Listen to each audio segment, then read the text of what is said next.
computer. Okay. I gotta move this thing down. Recent.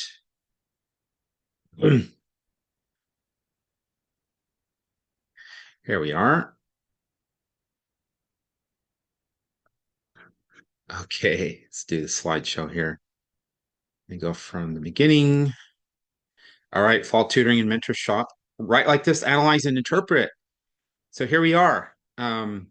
Week 10, session one. And so we're going to have a welcome, review, and objectives. We don't really have a review, but you kind of knew um, what was coming, which is analytical writing and sharpening your ability to analyze.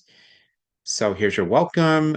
Our theme today is going to be monkeys of all sorts, or koala. There's a few koalas mixed in still.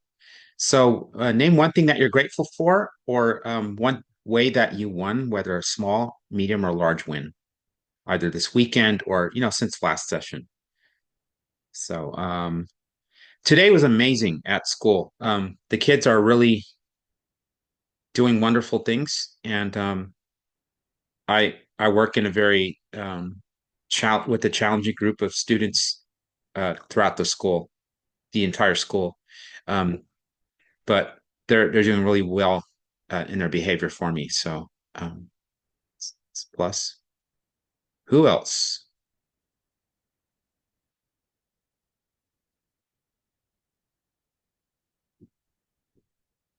Archie, I know you're dying to give me a small win. Sometimes it's a matter of looking for these things, right? Our perspective. Yeah. Um, So since the last time I took a quiz last week and he graded it on Friday, I didn't get a chance to like my math teacher. So I got a 110 with extra credit. okay, awesome. That's good to hear. That's a good feeling, doing well and especially a winning streak and momentum. Adi, how about you? I just had a good day at school, I guess. What was good about it? Everything went good, I guess. Like nothing went bad. Okay, awesome, awesome. When you get to be my age, it's like, hey, I was able to walk today, and that was a real plus. I have two legs. All right. Okay, let's jump right ahead into this. All right. We can do a 478 breathing. I think we should go back to that. I know that lately we've sometimes I've started late, so we'll go ahead and give you this. I really encourage you to take advantage of this time to do this because it's really our way of saying, you know what, I'm going, and that's very admirable. And this gives us a chance to just get back into our body a little bit. And so sometimes that's a nice way to begin a new focus of work to get mentally in gear. Um, all right, we'll start. 7, 6.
All right, moving right along.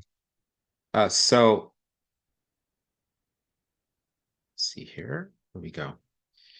Okay, overview here today, introductions. We don't really have any new students this time around.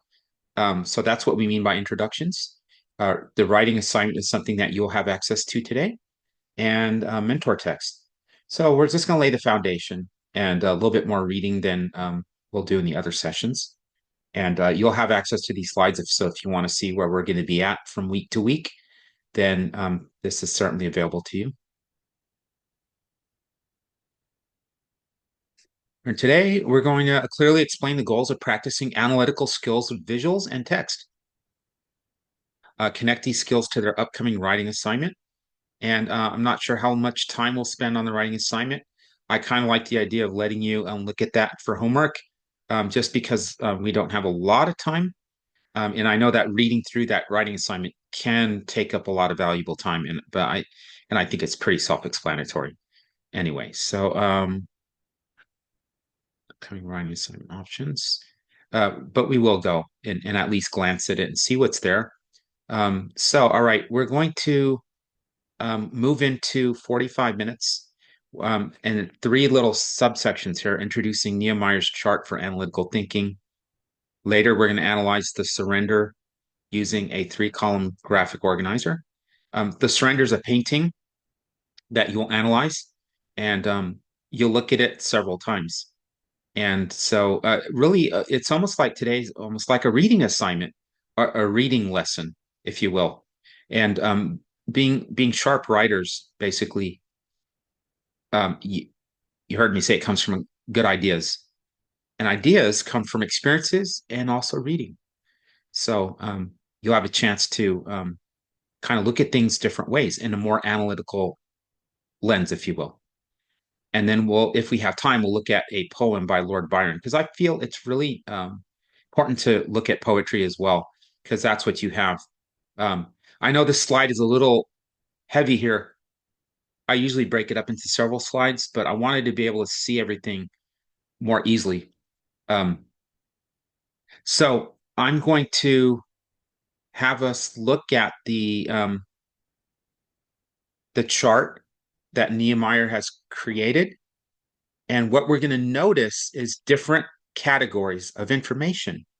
So we can think of a year, think of the year you were born, think of the year that you turned 10, think of the year you went to high school. There were different things that were happening in each of those years. Um, you might look at social media. If you've heard of TikTok, you've heard of Instagram, Snapchat, all of these were not around when I was your age. So when something new came out, or a new television show came out, or there's a presidential election, it was a big deal, right? So you can kind of think of the year in different categories and we're going to create those categories or play with them a little bit so we can see information in different lenses. And this is going to sharpen your analytical skills because it'll show you um, how to look at things in different kind of ways. Quick overview of example. Yeah, okay, student practice.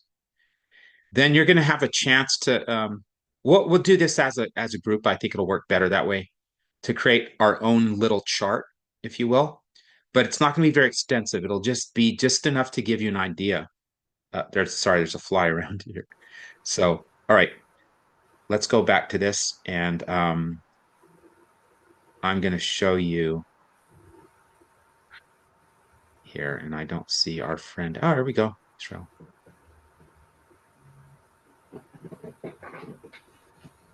Okay.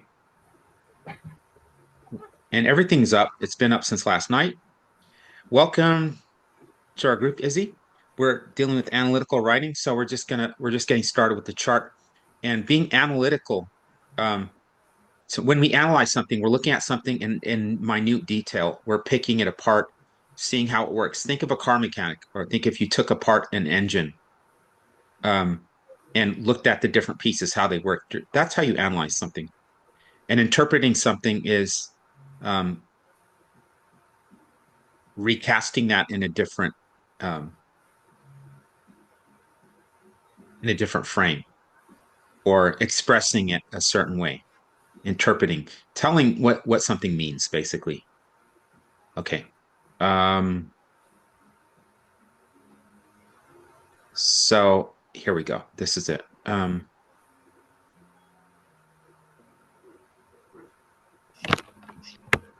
All right. Now what you're going to see here, there's some nursery rhymes that we could have looked at, but for time, I thought we would skip that because they're nursery rhymes and they actually have historical significance, and they have um, like Jack and Jill went up the hill, has to do with the king and the queen and how they were beheaded, and Jack lost his crown, he lost his head, and Jill came tumbling down after him. So there's a lot there. Now let's look at Nehemiah's chart. So as I mentioned before, you can look at a different year, whether it's the year that you first started playing football, or the first year that you were in high school, or the first year that you moved to Florida or Massachusetts, um, in terms of different categories. So look at 2000. In 2000, what was it? What was everybody talking about? The Florida recount, because there was an election and Bush versus Gore, and there was not a clear winner. So the Supreme Court had to decide that.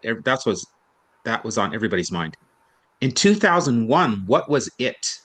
So you see this on the left, the upper left, it says it, and that's pretty much your first column. Um, in 2001, after the attacks on 9/11, you can see the Twin Towers. That was pretty much what everybody had on their mind. Now, notice these are almost metaphors or symbols. Look at 2002. Everybody was wearing flag pins. And you see that to this day when you see politicians, they're wearing flag pins. Okay. On in 2003, you get the idea now. Let's look at a different category. So what was in the news in 2000? Tiniest phone. Okay. Phones were getting smaller. We're starting to have mobile phones. Look at Wait, I think 2000. wait, is the Are you second not column about news or like new stuff? news-ish? It's actually the first column. It's the second row. Yeah, second row. Yeah. Is that your question? Yeah, I was asking if it was about like news going on or like newish stuff. Like new Oh, stuff. I get you now. Thank you so much. Yeah, I don't know what I was I was I know I you're was fine. You're reading fine. what my brain wanted to see. Yeah, And I you're was reading the word news-ish. So it was sort of news. You're right. What was brand new? We had our first tiny phone, and in 2001, we had airport security. Our entire lives changed. It was really um, bothersome to a lot of people. And then you can see how each year you can kind of select what you think the image is going to be, or the symbol or the metaphor for this category. Let's look at a different category. Um,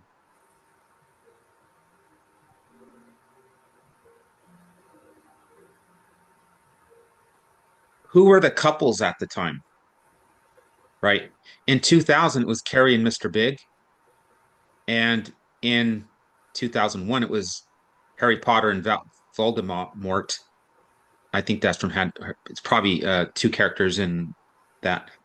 Um, Europe and Money in 2002. I don't quite understand why that is there like that. Um, Now in 2003, it was Jennifer Lopez and Ben Affleck. So it was Benifer, right? I don't understand Jiggly, why that is a one or a half star. Not quite sure. And then you can see in 2004, it was Demi Moore and Ashton Kutcher. The reason why there's a cougar there is because cougars basically describes a woman who marries a much younger man, right? Usually women in their 40s who marry guys in their 20s. All right. What else? So I think logos are kind of interesting too. And so what you should be thinking about now is these are different ways of thinking of the year. Um, these are different ways of analyzing life in 2000, 2001, all the way through 2010, uh, 2009, actually. So look at the logos. Starbucks lattes were a big deal back then. I can remember that time. Um, FDNY, I don't know. You probably don't remember this because you were probably just babies, but, or you weren't born 2001. Yeah, you weren't born yet. But basically, because of 9/11, because the firefighters and the police were such heroes at that time, especially in New York, a lot of them lost their lives. Everybody was wearing like NYPD shirts, FDNY shirts. They were very popular at the time. Um, Now, notice what I'm doing here is I'm giving you just a very minute detail. I'm giving you a metaphor or a symbol, actually a logo. But broadly speaking, you can think of that in terms of this symbolized the entire year in terms of logos. Um, so what you could do if you wanted to analyze how our culture has looked at couples, you can look at 2000, you can carry Mr. Big. You can see how that changes to Harry Potter and Voldemort. You can see how it changes to the European Union and how money changed and they developed the euro. I'm assuming that's what this means. Um, Look at 2008. Federer and Nadal are two tennis players, right? That was a big deal back then. Um, so if I were to ask you to analyze a poem, what can this chart teach us about how we analyze things? And I would say you can look at the language of a poem, you can look at the symbolism, or you can look at the sounds and the rhythms and the metrical arrangement of syllables in a poem. Different ways of looking at a poem. You can look at a poem historically. You can look at it biographically by doing some research on the author and saying, hey, this was what the person was going through at that time when they wrote that poem, right? So this is what it means to be analytical, and how this helps us when we write is that we can think. And Adi, you and I were talking about this on Saturday. You, the way to be a powerful writer is to write what you know. Now, you use that same principle when you write something you're not familiar with, but let's say you're analyzing a poem. So you break down that topic into smaller and smaller details. You narrow it down and you try to find that one detail that tells you about everything, right? It's that one yeah, so you get the idea there. We can do that with poems. All right. Um let's do this as a group. Um I'll be the stenographer. Oh, also, Mr. Shaw, I do have to leave around 7:55 again. That's right. 7:56. Okay. So what we're going to do is I'm going to have you look at the I want you to look at the slides, and here's a little bit of homework for you. I want you to take the Crucible, which you're reading in high school right now, and I want you to create 5 or 6 categories. We have newish, business sphere, maverick, champion, culture, couples, fads, logos. And I'm going to show you something here. This is how a student did this with Romeo and Juliet.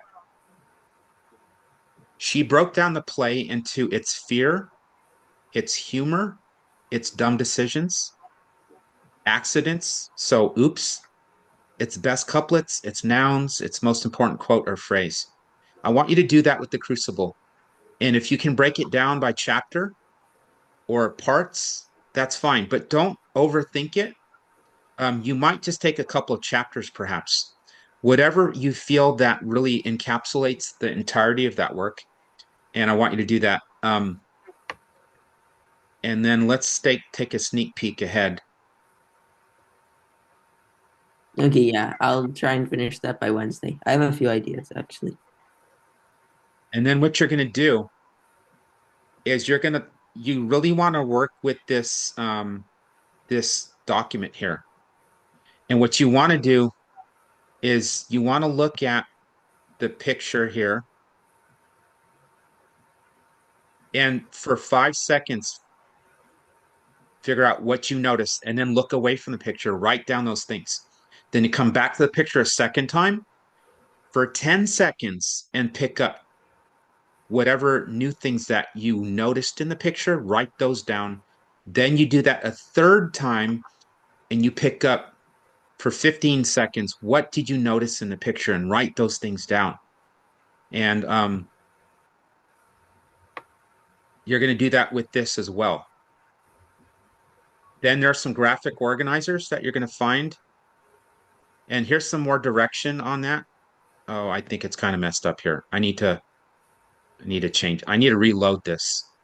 But then you're going to look at the poem and you're going to write down your interpretation after first, second, and third reading, if possible. Um, don't spend too much time trying to figure out the homework because it's like I'm glossing over so much that you might wonder to yourself, like, what exactly am I trying to do here? Um, but it's the idea of reading something multiple times and maybe taking a highlighter. Well, no, not in this case, but in high school, if you have a passage that you were able to print out, um, you would highlight different colors, different Mhm. things in different colors, and then you would pick that up. All right. So that is it. And then lastly, and let's look at the actual homework.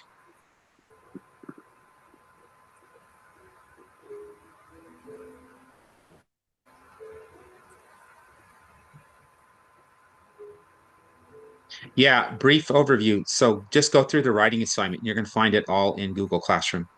And just, I wouldn't spend more than 5 minutes reading it. Just get familiar with the writing choices. And there's a lot of tools that I put in there over this weekend to help you guys to be successful in your writing assignment. And that would be it for you. So, any questions? No. Okay, thank you. All I'll try right. and get this by Wednesday. Have fun tutoring. All right. Yeah, thanks. Bye. Okay. All right. Back to this. Um, yeah. Let me pick up this workspace here for us. And it looks like,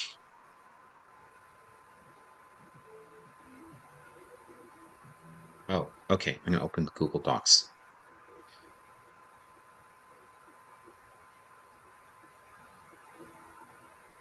Now I should be able to share this with you so you can also write. So let me do this real fast. I make each of you guys editors.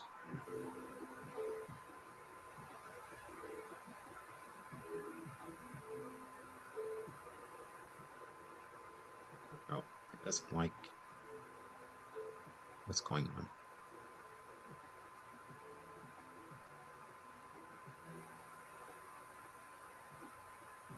Okay, this is being obnoxious right now.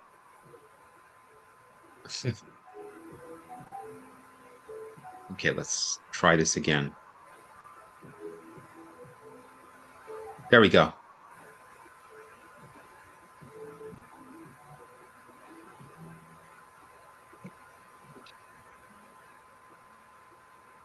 I trust you guys not to erase everything. So, um,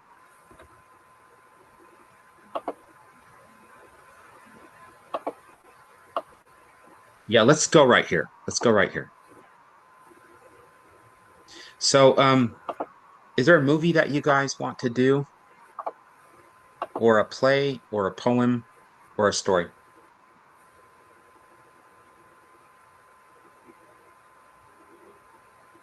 Is there maybe something? What about Lion King? Are you guys familiar with that? Yes. How about Archie? Yeah.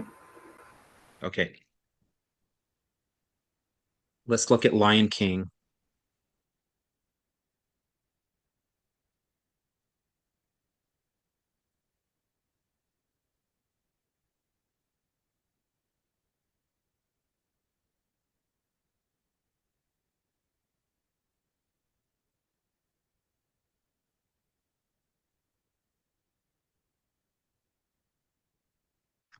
Okay, let's say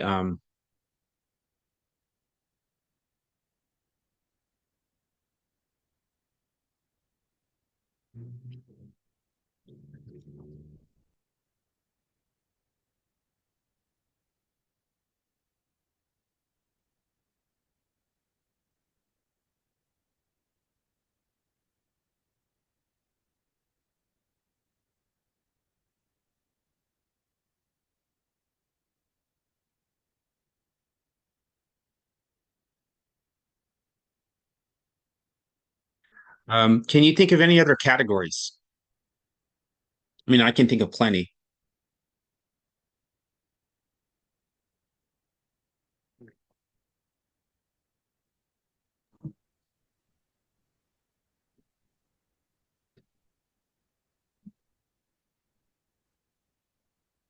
You could do like intense or Intense? yeah, like the intense part of the movie. Oh, intense parts, or are you talking about the main conflict, the climax of the conflict? Or are Yeah, you just talking about yeah, tense? You're not talking about tense moments? yeah, like the climax of the movie, like you were saying. Okay.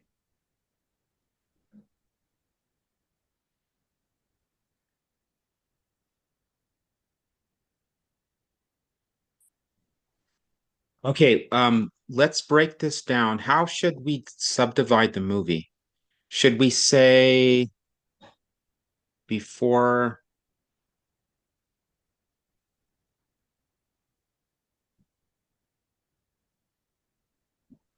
Mufasa's death, after Mufasa's death? Mufasa is the father, right? He's Yeah, the king at the beginning of the movie. yeah. Okay.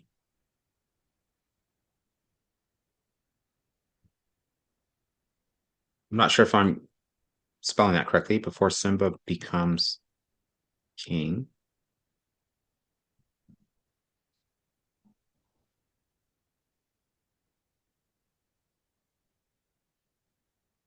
All right, help me out here, and you can type into it if you want to. So, again, less is more here. I just want to do a couple of these. So symbols before Mufasa's death.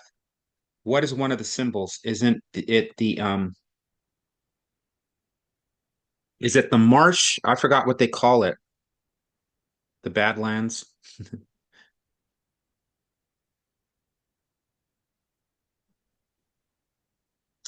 Um, Let's just call it the land for now. or yeah, or you could do Pride Rock. Yeah, the Pride Rock. I love that. Thank you. Pride. And that's much better because rocks are symbols, are they not? We talk about a symbol Yeah. stands for something bigger than itself. And so we have that. Excellent, excellent. What about after Mufasa's death? Is there a symbol? Mm, Scar, I'll say.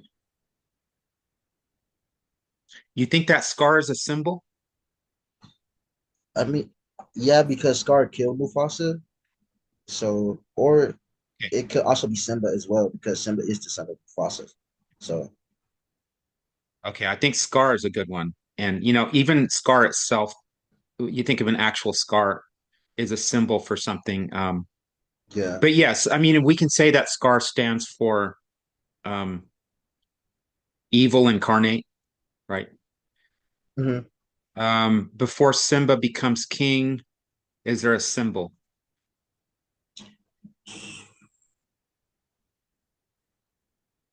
Well, I think when he reunites with and I don't remember her name. his little play friend. She's a female. She's a Yeah, I know what you lioness. talk about. I forgot her name as well. Um, Wasn't there a waterfall or a river? I think they were playing in a river or a lake. And I think that symbolizes change. You think about being baptized in a river, the River Jordan, and so they're basically awakening to love, if you will. And then they play that song, "Can you feel the love tonight?" yeah. Right? All that. After Simba becomes king, is there a symbol? Mm, I mean, Pride Rock, right? Don't they go back to yeah. Pride Rock? Doesn't it come full Yeah. circle? Right. Yeah. Okay, good. Um, okay, and then let's do just one more and then we'll finish with this because I think you'll get the idea. Um, and then Archie, you can feel free to share as well. Now, there's not a climax. Well, I guess there's a climax or an apex of the conflict in each of these parts of the movie. Um, I would say the climax of the conflict before Mufasa's death might be where they're during the migration Yeah. or the stampede, right? Yeah. Okay. After Mufasa's death, there something happens and then Simba leaves, right? Yeah. Scar told him to run away He because scares him Scar scared away. him off. Yeah, he scared him away. Okay. Okay. Scares away. Before Simba becomes king. Now, Uh, there's a decision point that he makes to return. yeah, that was from Maku. I think that's her name. His which was the best friend, the lioness.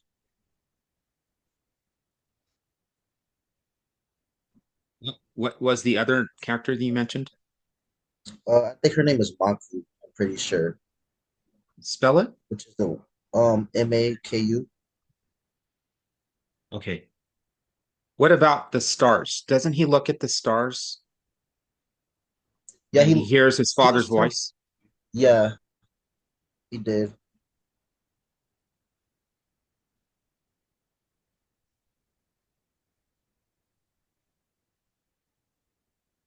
Okay.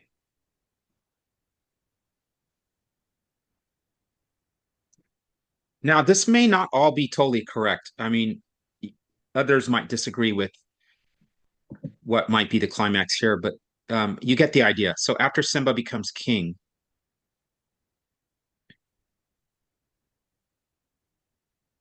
well, if you think about it, what's the final conflict? Doesn't he have a fight with Scar? I honestly don't remember that. Yeah, he battles Scar, and then Scar falls into the volcano. Oh wow.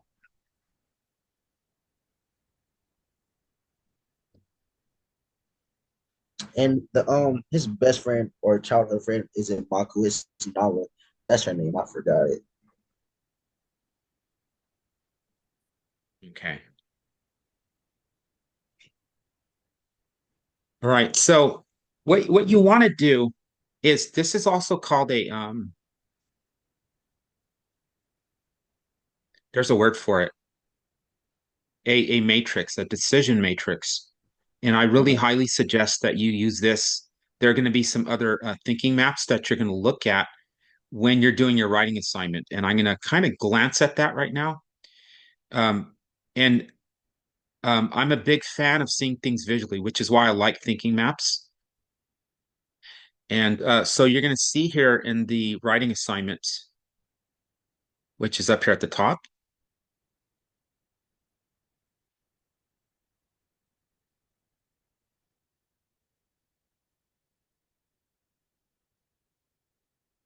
Okay, why do seniors behave the way they do? All right. So there's a lot here right now, and we're gonna trust me, we'll spend a little bit of time going through this. Definitely by next session. But I want to point out that for each of these choices, you're gonna have how many choices? One, two, I think four, five. Below each, you're gonna have it says see the table below for the thinking map right there. Now, this is kind of important as you're reading. You need to be a good reader if you want to be a good analyzer, right? Um, and I'm going to tell you that you want to do your work up front. The earlier that you start your pre-writing, the better, right? That's why informal writing, that's why keeping a journal is important because the moment your teacher starts to talk about the book or the story, or the moment you get that writing topic and you have some wild and crazy ideas about that just come to your mind and you just record those thoughts. All of that is going to be really valuable to you. But what's going to even make that even more powerful, and I wish we had a lot of time to learn about thinking maps. Thinking maps take a long time to learn because there's so many of them. I usually spend a week on each with my students, usually 8 weeks just on thinking maps. And I'm talking doing this every day in class. But what you're going to see here, um,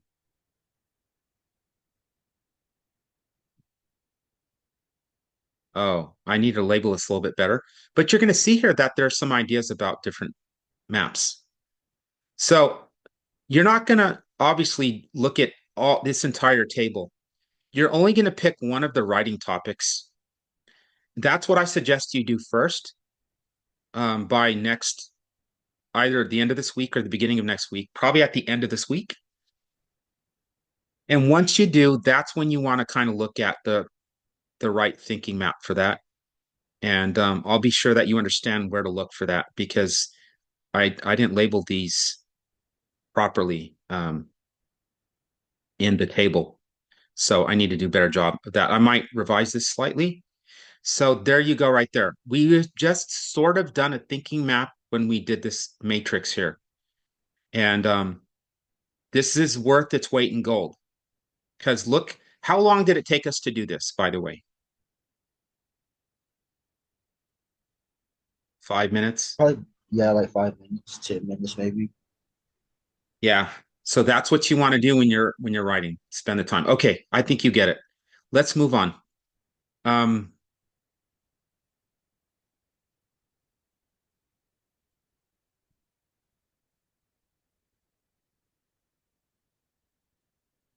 okay, what we're going to do now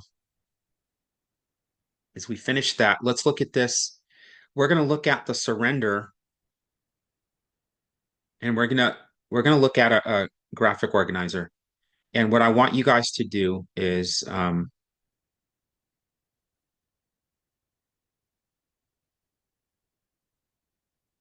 okay, yeah, I was just recognizing that my the Google Doc that we're working in has more stuff in it than we're actually going through. Okay, so um, don't be confused by that. Like I said, there's nursery rhymes in there, and there's that other chart that I talked to Adi about. But I realize now that that's not what we're handling right now. We're just going to go straight to the painting on surrender. So what we're going to do is you're gonna write down different things that you're noticing. First draft, you're gonna notice immediate visuals like shapes, colors, and figures. Um, all right, but let's just take it one at a time. I don't really want to tip you off too much on that. All right, so let's just jump right in. Um, let's get our graphic organizer in the right place.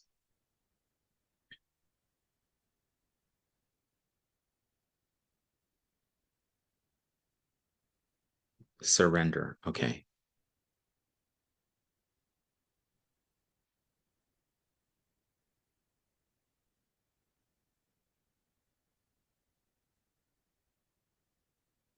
Oh, okay. I get it now. This is what happened. I got too many documents going. And so give me a second. I know what I'm looking for, but okay, let's see here.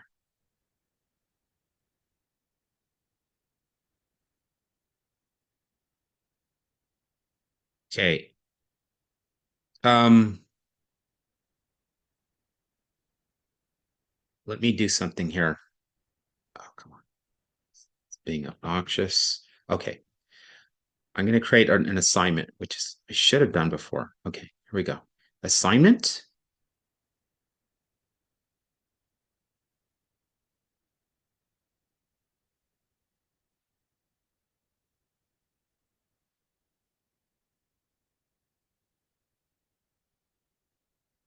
Okay.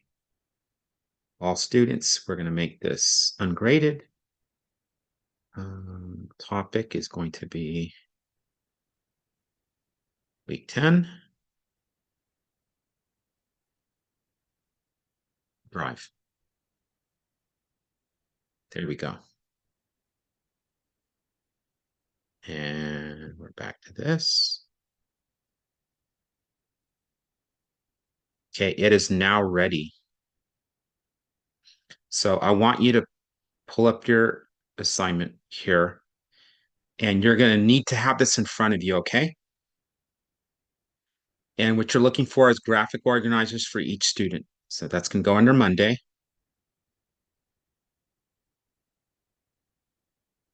Okay.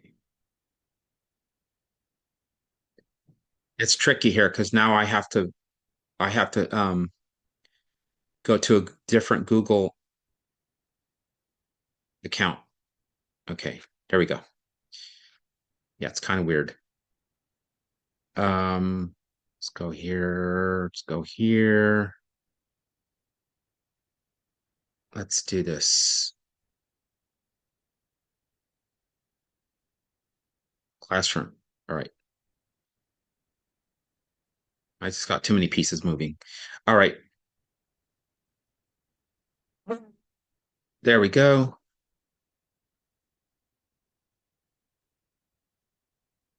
Okay, when you open it, you're going to have to press that little arrow and select Google Docs.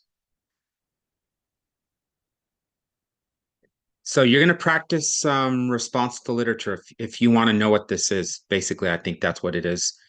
And so we're going to look at the surrender. So what we're going to ask you to do is what do you notice on in a first draft reading of the painting? What do you notice in a second, and so on. And then there are going to be a couple questions at the end. What does the surrender say? What was Griffith's purpose behind the painting? What is the author's claim? We may not be able to get to all of those questions just yet, but we're at least going to be able to record some thoughts. So, what does the surrender say? In other words, what is the meaning behind this particular poem?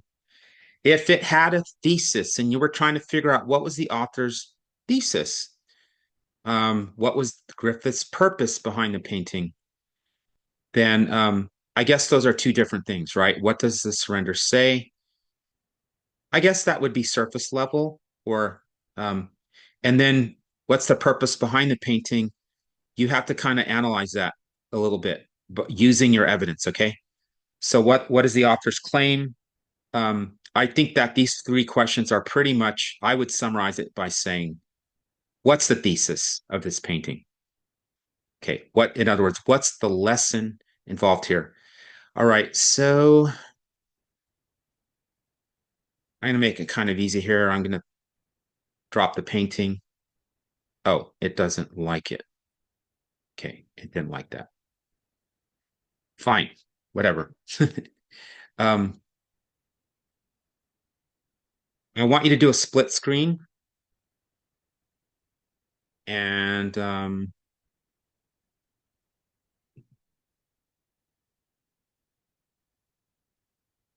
yeah, let's just do a split screen. There's the painting right there. Okay.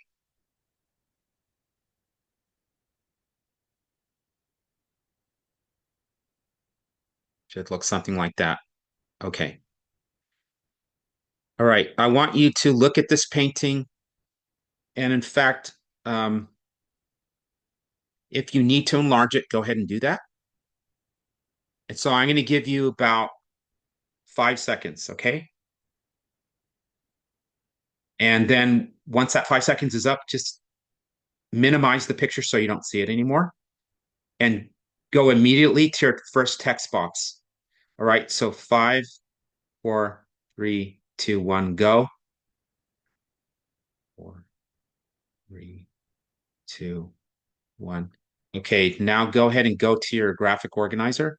And what do you notice on in a first draft reading of the painting? So go ahead and fill that in.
All right. So you should have something there already. So let's do a second read. All right, so this time you're going to have 10 seconds. Um, so go ahead and look at the picture again. 5, 4, 3, 2, 1, go. 10, 9, 8, 7, 6, 5, 4, 3, 2, 1, 0. Okay, minimize that and go ahead and fill in the second box. What do you notice? It should be second draft reading. Sorry about that typo there of the painting. Okay, let's see. I notice.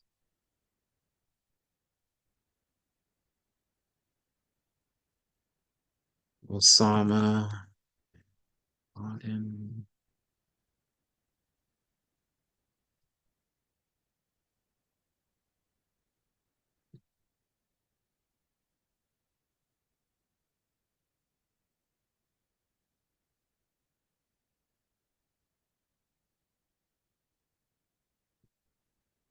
Try to be as specific as you can be.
Okay, how are we doing so far?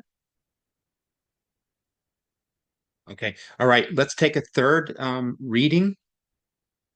And let's see. Let me get everything up again. All right. This time you have 15 seconds on your marks. Get set. Go. 15, 14.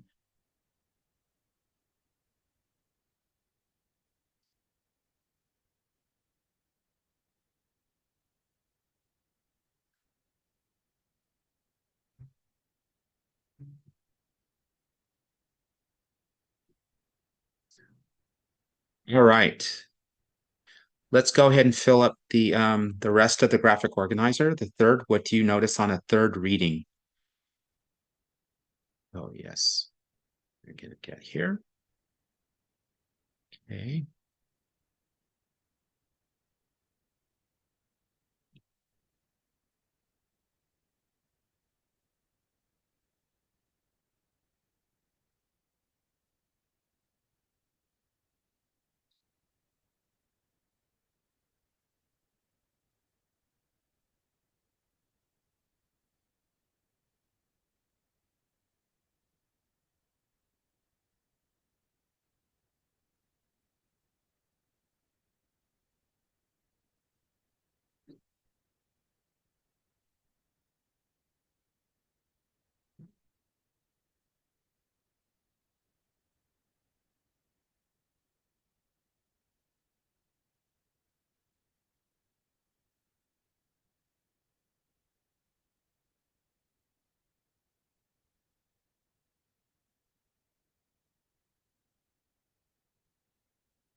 Okay. Would anybody like to share, or do you need an extra minute? Um, I'll share. Okay. So you want to So pick a couple different things. You can also say, I noticed this. I noticed this is what happened upon the third reading of the painting. Did you notice yeah. anything different happening in your mind between you and what you were seeing? Go ahead. So in the when we did it for the second time, wait, yeah. For so when we did it for the second time, I noticed that there were I noticed that there were some like flying dinosaurs in the background. But I didn't but the third time when we seen the painting again, I didn't notice that there were naked people flying on the dinosaurs. So Oh, that's something that I noticed throughout the painting. right. I know they seem like angels or Yeah. spirits or even mythical figures. So there might be some symbolism there. And Archie, what did you notice? Or what's one thing that you would like to share? So yeah, at first I saw there were like flags in like the corners, but I didn't like register them until the second one where I saw like I think one I think the one on the right was a white flag and the left was the American flag.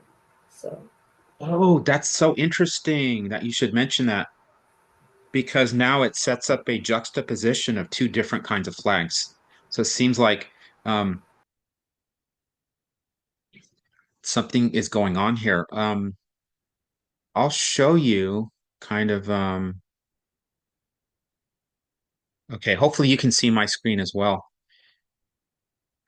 You know, it's interesting because when we talk about writing and being very formal and academic, um, I enjoy any type of writing that I can do before the actual essay because I feel like that's where I'm going to get some great ideas here. And so what I noticed, first read, I didn't notice the whole lot because I think I was just kind of like stuck on that. Like, why is Steve Irwin there? And by the way, Steve Irwin is the guy who's in the corner, kind of looking at you like this, and he's known as the crocodile hunter or something like that. But he used to be on TV, and he's very famous for working with animals in Australia. So kind of a hero. Second read, enemies with turbans. I say enemies in quotation marks because I don't really believe that they're necessarily enemies. Um, I mean, Osama bin Laden, I think, is an evil character, of course, but not everybody on that part of side of the picture is necessarily bad. I also noticed that they're only men, and I think they all had beards, or most of them. It's almost like what was being said here. And watch this. The symbol figure of George Washington is what I noticed also. Clearly, this calls to mind deepest American ideals. And so perhaps the enemy, and I put that in quotation marks, is threatening our way of life, not our existence, our ideals. It's a war of patriarchal ideas. Now, what I mean by patriarchal ideas is the patriarch is a man-centered society that says women should stay at home, women should, all this sort of thing, and men should rule, men should be presidents, men should be all this. And it's very chauvinistic and very lopsided, very limiting, right? So as so definitely, and I want to ask you, do you feel that going through, I'm sorry, we're out of time, but do you feel, we're going to wrap up here. Do you feel that going through a couple different times, has that enabled you to see things that you might have missed? If you had just looked at the picture once and then done a writing assignment. Yeah, definitely. Yeah, so there's a kind of layering process, and I think the human brain, I don't want to get too deep into it, but I think that perhaps our brain likes to come back to things and likes repetition. And it likes to take in the panorama. It likes to take in the whole scenery, and then we come back to the one image, and that one little image makes sense because it's in a larger context. Does that make sense? Hmm. So originally, I thought this is a war of 9/11, right? When we were attacked by the Al Qaeda and the um, the hijackers, and that this was us defending ourselves. But the more I looked at the picture, I recognized that what this picture is trying to say perhaps is not that. I mean, everybody knows that you should defend yourself, right? But I think there's more in this picture. It doesn't show soldiers. That's another part that I noticed and I wrote down. It's cultural figures like where's Waldo, Mr. T, Kool-Aid. So it's all these fun symbols, things that you and I don't know if you're very familiar with Kool-Aid, but these are things that at least during the time that I was growing up, they meant a lot. Um, so I think I would say if I had to write a thesis, the author is saying here that this is a war not of defending one's country and one's way of life as much as it is defending what is familiar to you, what makes you feel comfortable.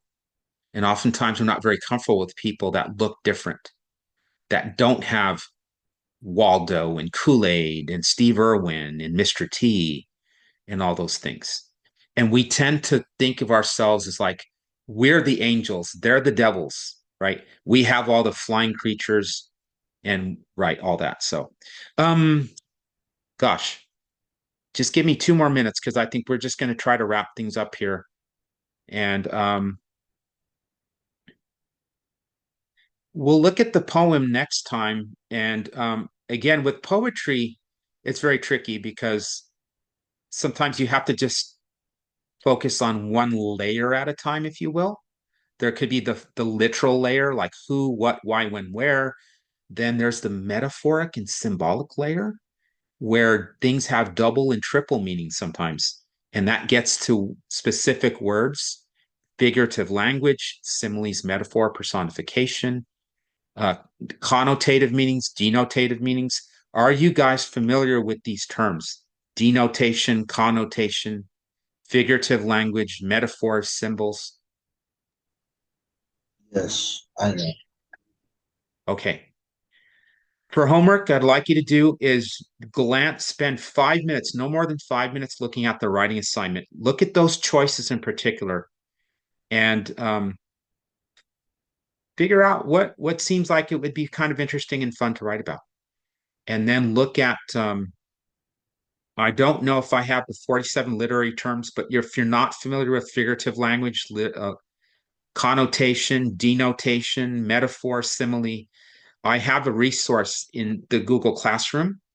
And when we're finished here, Archie, I'm going to make sure that I've shared that with you. And because there's 47 of those terms, and actually I've put the Lion King as all the examples. So if you're familiar with the movie, you'll look at all those examples for each of those 47 terms, and you'll remember from the movie. It'll help you remember each of those terms because you're familiar with the movie. So yeah, that's it. So any takeaways? What did you find useful, or what did you notice? Maybe that's another way of asking you. What did you notice today? Something I noticed is that like when we're doing going through the painting and stuff, like there's times like the first time I seen the painting, I've seen some things, but what I seen the second time I seen the painting, I didn't see the first time I seen it. So definitely learning that was something I took away from today. Yeah, excellent. Yeah, Archie. Well, yes, using that technique of reviewing, it helps you catch details that you wouldn't normally catch the first time. That could that can benefit you in like applications in the real world. So,